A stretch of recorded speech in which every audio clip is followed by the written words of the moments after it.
During a recording session, Ace Frehley asked for the sound to stop. The studio froze. "Turn off all the effects," he said quietly. "Kill the amplifiers. Just me and the guitar." January 1978. Studio 4 at Electric Lady Studios in Greenwich Village. A converted nightclub Jimi Hendrix had built before he died, now hosting session after session of musicians chasing sounds they couldn't quite name. Ace Frehley was there for overdubs. Solo work.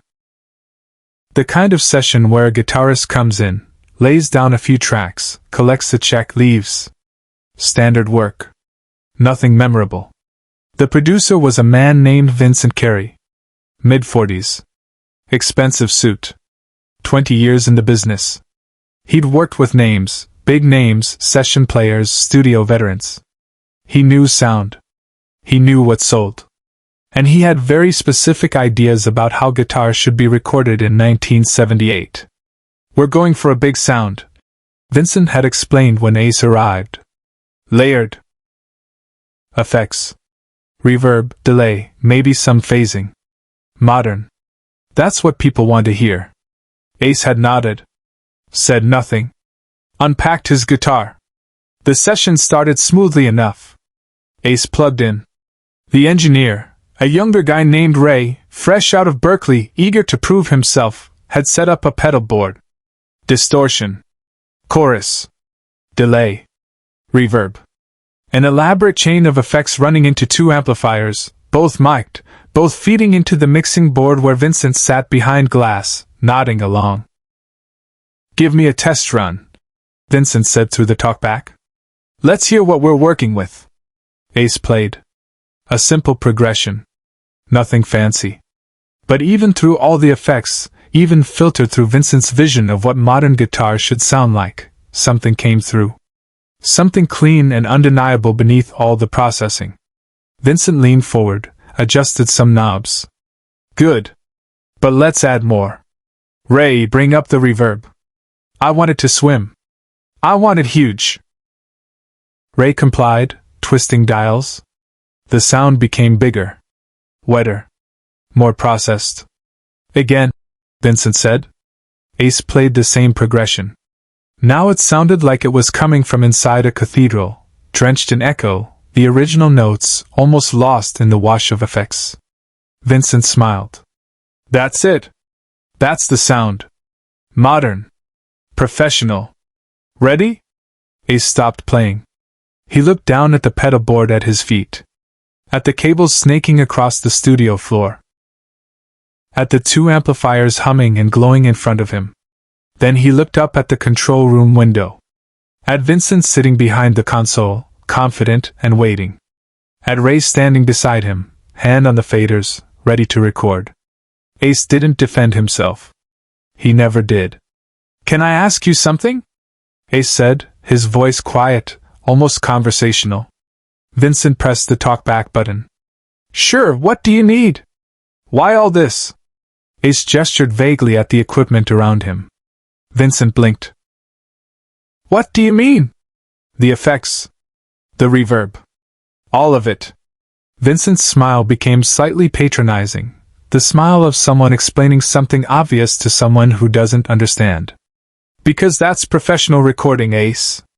That's how we make records that compete. That's the standard." "Standard for what?" "For radio. For sales. For what listeners expect in 1978. Ace nodded slowly. He looked down at his guitar.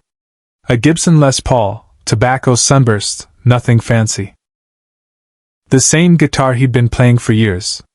Scratches on the body. Wear on the fretboard. A working instrument. "Can I try something?" Ace asked. "Of course. That's what we're here for. Experimentation. I want to turn off the effects." Vincent's smile froze. "Which ones?" "All of them." There was a pause. Vincent glanced at Ray, who looked confused. Then Vincent pressed the talkback again, his tone still friendly but with an edge now.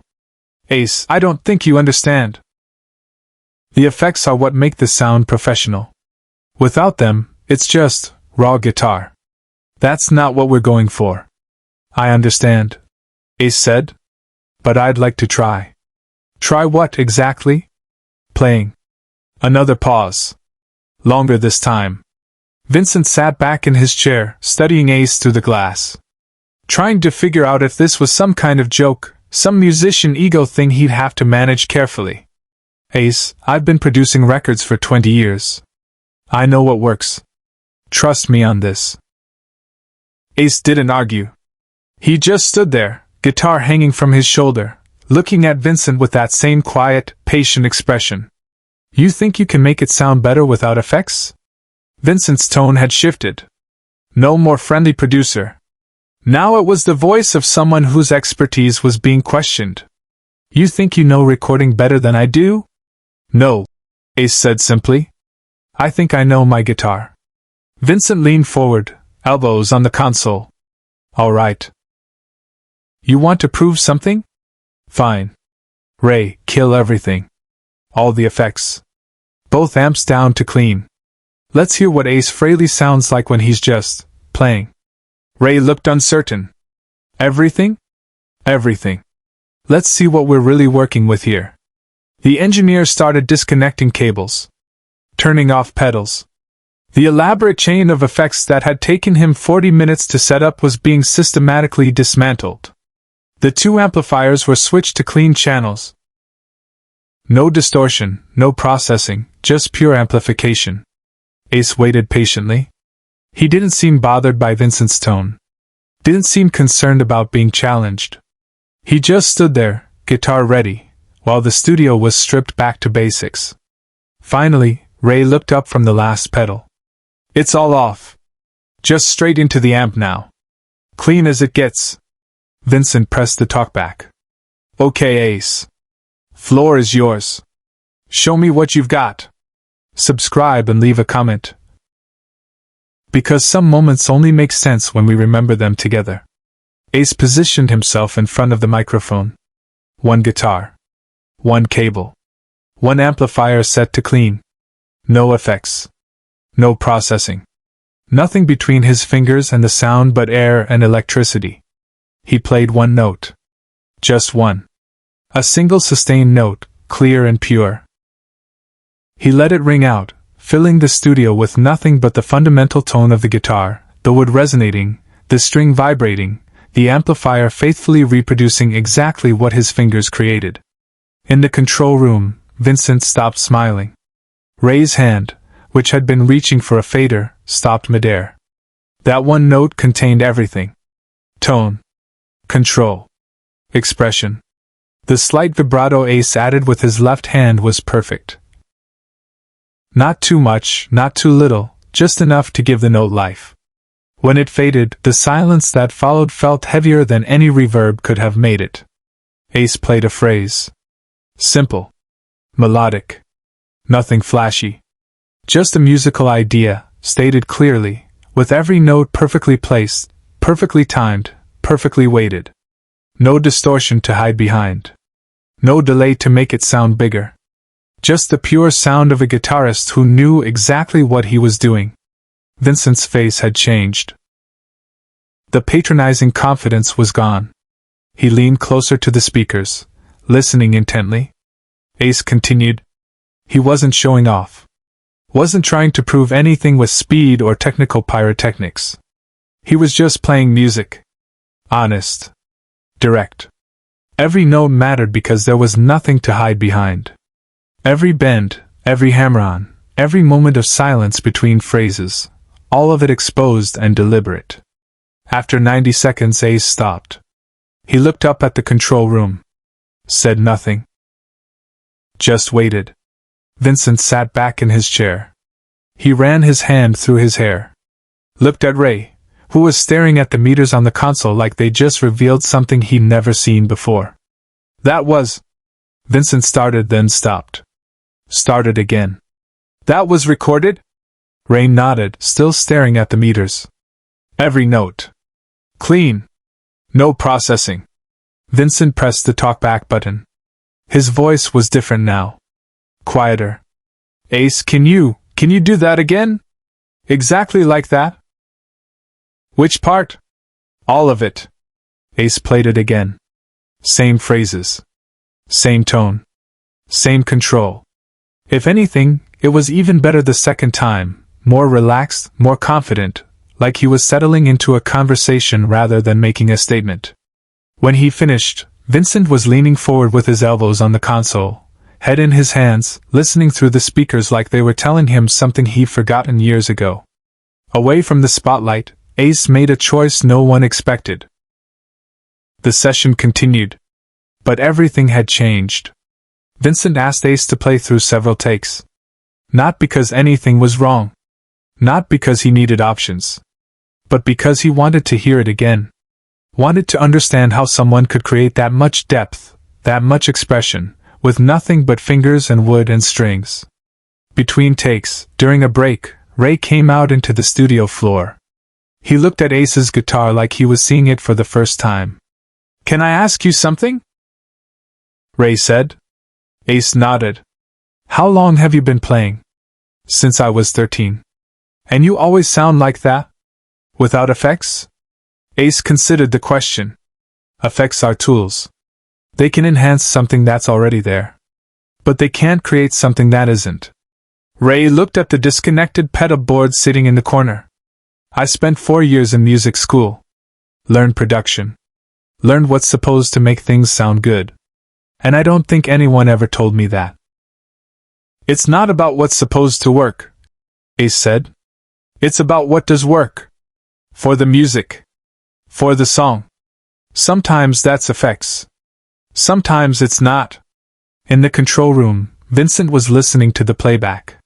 The raw, unprocessed recording of Ace's guitar. He'd been producing records for 20 years. He knew every trick, every technique, every studio magic that could make something sound bigger, more polished, more commercial. And here was this quiet guitarist from New York, playing a beat-up Les Paul through a clean amp, creating something that had more life and presence than half the records Vincent had produced in the last 5 years. When Ace came into the control room to listen to the playback, Vincent looked at him with something approaching embarrassment. "I was wrong," Vincent said simply. Ace shrugged. "You were doing what you thought was right. For the record. For the sound you had in your head. But you knew better." "I knew different," Ace corrected. "Not better. Just different. You've made a lot of great records, I'm sure. This is just one approach." "Can I ask you something?" Vincent said. "When I set up all those effects, why didn't you say something right away? Why didn't you tell me you didn't need them?" Ace was quiet for a moment, looking at the mixing board, at all the faders and knobs and buttons designed to shape and manipulate sound. "Because sometimes," Ace said finally, "people need to hear the difference. Words don't always work. You had an idea of what should sound good. I had a different idea. The only way to know which one served the music better was to try both." Vincent nodded slowly. "You're right. And yours served it better. For this session. For this music. Next session might be different." What followed silenced everyone in the room. Vincent made a decision. He called in the other musicians scheduled for the session, bass player, drummer, keyboard player. They'd been waiting in the lounge, expecting to record the standard way, with the standard big studio production. "Change of plans," Vincent told them. "We're going minimal. Clean tones. No effects unless they serve the song. We're going to follow Ace's lead." The bass player looked skeptical. "No effects? That's not very 1978. Maybe 1978 needs something different," Vincent said. They recorded for 6 more hours. Every instrument recorded as cleanly as possible. Every performance focused on tone and feel rather than processing and production. Ace didn't say much. He just played, and his playing set the standard, honest, direct, nothing hidden. When they wrapped near midnight, the takes they had were unlike anything Vincent had produced in years. Raw. Human. Real. Ray was packing up cables when he stopped and looked at Ace. "Can I keep one of those pedals disconnected?" "As a reminder?" Ace smiled slightly. "Keep them all if you want. Just remember when to use them." Vincent walked Ace out to the street. Cold January night. Greenwich Village quiet for once. I've worked with hundreds of guitarists, Vincent said. Most of them want more effects, more tracks, more everything. You're the first one who asked for less. I didn't ask for less, Ace said, slinging his guitar case over his shoulder. I asked for enough. The session became legendary in studio circles. Not because of what was recorded, but because of what wasn't. Engineers started talking about the Ace Frehley principle, the idea that sometimes the most professional sound is the most honest one. Share and subscribe. Some stories deserve to be remembered. Vincent kept the original session tape in his office for the rest of his career. Unlabeled. Just a date, January 1978. Whenever a young producer asked him about effects and production tricks, he'd play them 30 seconds of Ace's clean guitar and say, "Learn to make this sound good first. Everything else is decoration." Ace never mentioned the session. Never bragged about proving someone wrong. That wasn't his way. He just played. And let the sound speak.